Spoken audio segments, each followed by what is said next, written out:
Good morning. Welcome to your Wednesday morning, early morning intuitive guidance. I even had to look to see what day it was. That holiday kind of threw me off. So welcome to your early morning intuitive guidance. I'm Dr. Bonnie Nussbaum, and we have an awesome card today because I handpicked it. I decided I wanted something chirpy and chipper and cheeky, so I grabbed the Notes from the Universe on Abundance deck, which is always good for all of those sounds. By Mike Dooley. It's a 60 card deck, and it's a lot of, if you don't know Mike Dooley, good morning, welcome whoever has popped on.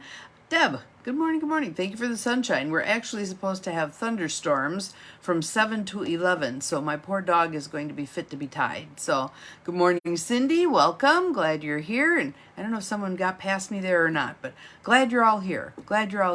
So yes, we're going to have thunderstorms theoretically, and we'll see how well he does, because thunderstorms are not his gig. He's a 75-pound baby.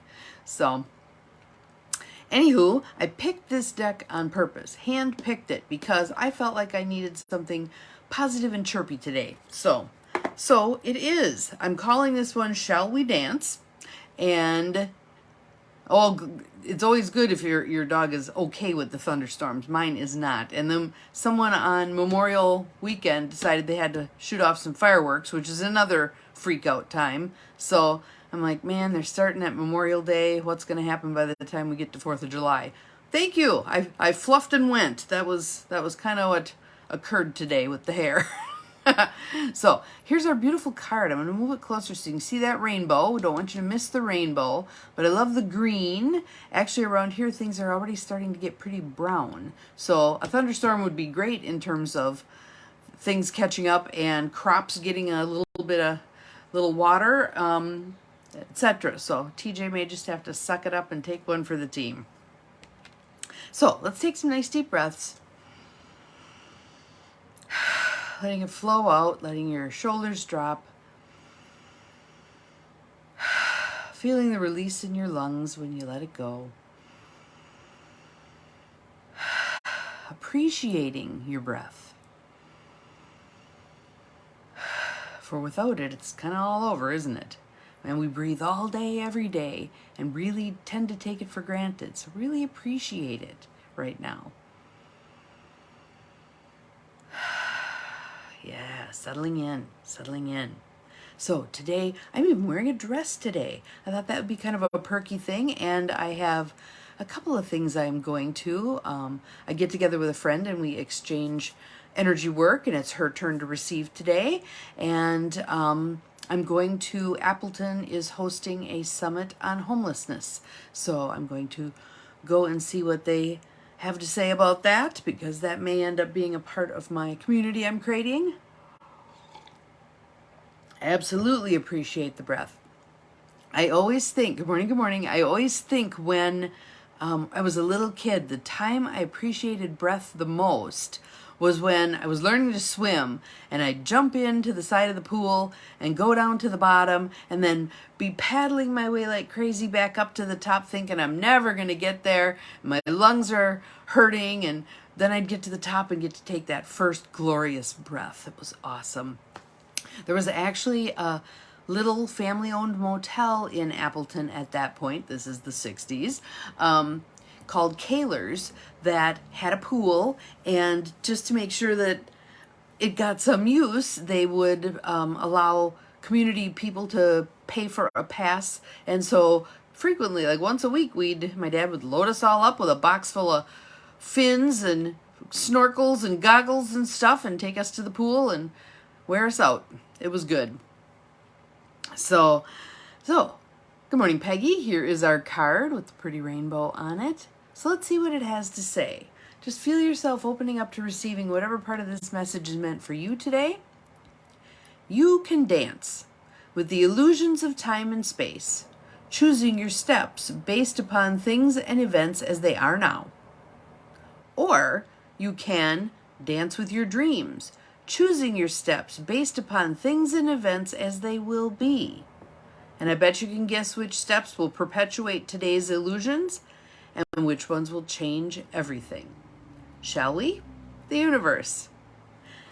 So I like that idea. I like that idea. I think it's not disallowing what currently is, but it's acknowledging that we can create our future, that we are in co-creation with the universe to draw to us the people, places, and things that are going to create that future. So doesn't it behoove us to spend some time thinking about, yeah, what kind of future would I like to create? What do I want in that future? And then spend our time attending to creating that. Not just the thought process, but the thought process is an important first step.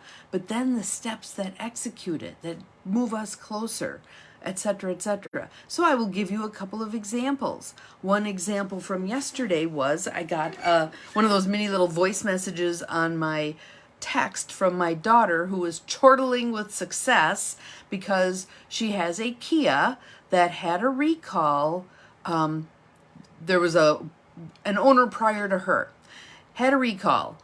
They did half the work on that recall. And so now she gets the vehicle, has had it, I don't know, maybe a year. And the other part of the recall, the front end of the vehicle instead of the rear end, it had to do with it rusting out, I believe, was having an issue. So she takes it into the dealership, and they're kind of going around and around and around with her. And there was one woman there who Lauren was making it clear she felt like she was kind of being ghosted. And the woman gave her cell phone number. And so Lauren was in communication with her. The dealership decided they would do nothing about that recall. So Lauren went over and above and had in her mind what it was she wanted to see happen and just kept pursuing it. She can be a relentless young woman. If any of you know my daughter, she's kind of like her mother.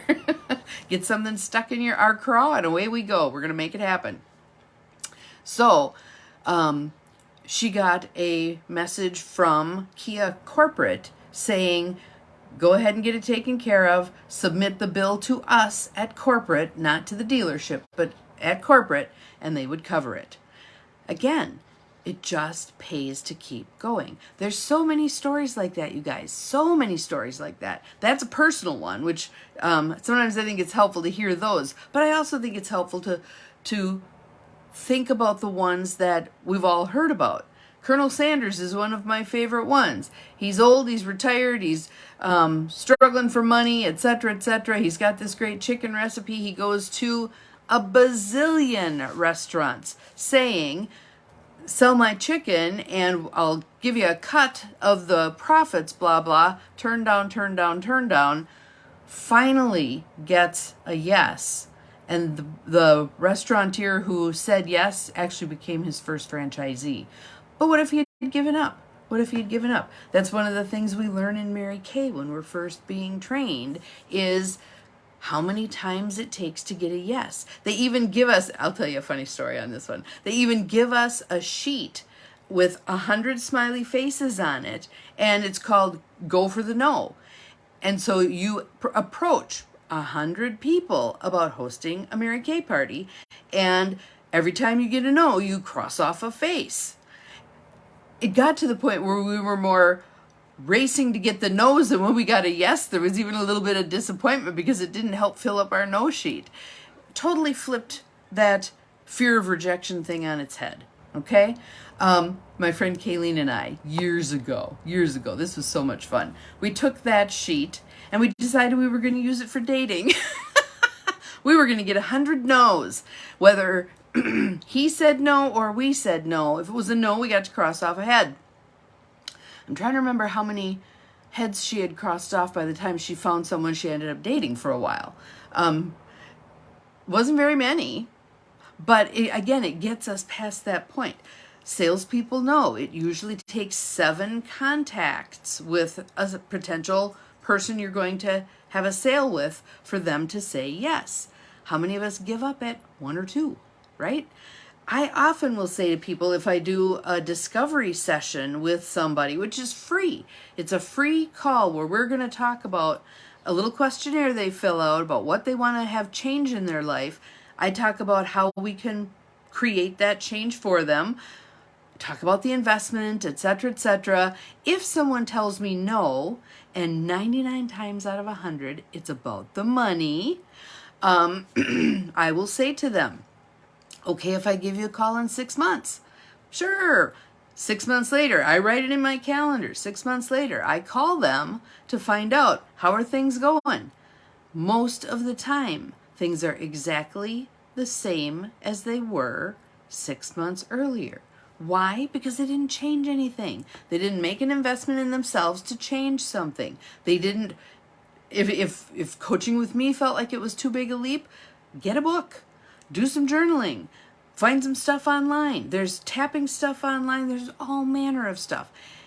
It is, I believe, more difficult to take that journey by ourselves, thus my investment in my own coaching program, because, and I have one of my coaching calls today at 9 o'clock. She helps me see the things that either I don't want to see or I don't want to address, etc. She holds me accountable humorously to get shit done. And I was looking back on the goals that I set. We have 6 areas we're working on. We're overachievers here. And I probably accomplished about half of the things that I said I was going to do between the last session and this session. I accomplished a bunch of other stuff, some of which was useful, some of which was me avoiding. And I know she'll bust my chops on that, kindly and lovingly, but that's okay. That's good. That's helpful. It gets me where I want to go. So anyway, if any of you want to do a discovery session, all you have to do is go on my website, empowermentandpurpose.com, all little letters, all spelled out. And on several of the pages, there's a sign up on the bottom of the page, sign up for a discovery call. It's free. It's free. It's free. It's free. We talk about where you're at, where you want to get to, what your investment would be with me to get there, etc. And if you're like, I can't do that, I can pitch you some other ideas, things you can do to get yourself where you want to go. One that's coming up is the couple of workshops I'm offering on June 24th. That's significantly less expensive than coaching with me, but you're not getting the one-on-one and you're not getting the same kind of accountability, but you are getting a great workshop or two. So that's an option also. But I love this idea of dancing with the universe, dancing with your dreams, allowing yourself to dream big. Good morning, Bobby. Welcome, welcome. See our pretty rainbow today? It's allowing ourselves to create an expansive universe. Everything's out there, right? Everything is out there. Do we see it always? No. Again, if we've got our shit color glasses on, we are not going to see all the opportunity that's out there. We're just going to see the difficulty. If we have our clear lenses on, we can see the difficulties and we can see the opportunities. Good morning, Lisa. Haven't seen you in a while. Welcome, welcome. We are doing an amazing little card today with a rainbow on it. I'm going to read it again because good morning, KJ. Glad you are here. There's a lot of really cool stuff in this card and I really want you to soak it up. So, a couple more nice deep breaths. The mother of change is repetition. Yes, the shit colored glasses. We do not want to wear them. We want clear lenses. Sometimes it's even awesome to fall into the rose colored glasses. Why not dream big? Why not dream big? The bigger we can dream, the more things can unfold. So here it is. You ready? Hold on to your butts. You can dance with the illusions of time and space, choosing your steps based upon things and events as they now are. Or you can dance with your dreams, choosing your steps based upon things and events as they will be, as you want them to be. And I bet you can guess which steps will perpetuate today's illusions and which ones will change everything. Shall we? The universe. Again, it's that argue for your limitations and you get to keep them gig, right? Why would you want to stay stuck? What are your fears about changing? There's one I articulated in my journal yesterday that I'm going to trot out for my coach, which is that idea, there's a little kid fear inside of, if I accomplish all this stuff, then what? Then what? And almost like a pathological fear of boredom. But I also know that boredom is a mother of creativity too. When we're little kids and we're sitting there stubbing our toes in the sand and we're bored and we don't know what to do, eventually we come up with something, right? Usually it gets us in trouble. But hey, what the heck? But what are we doing to foster our ideas? I'm going to take one down here. This is on the top of my computer screen. Here's my little intentional community. It looks at me every day, all day, as I'm sitting here at the machine. So what do you want for a dream? And I do not want to hear from you. Yeah, but that'll never happen. Lies. All lies. You don't know. You don't know what the universe is going to bring together in terms of people, places, and things to make some stuff happen, right? So I'm going along with my intentional community idea going, okay, I don't have land. I don't have land. I don't have land. I'm looking at things. I'm walking properties. I don't have land. I don't have land. I get a call from someone who has land and wants to do intentional community. It happens. It happens. Send out your tractor beam. Send a calling all whatevers. What are you looking for? What do you want?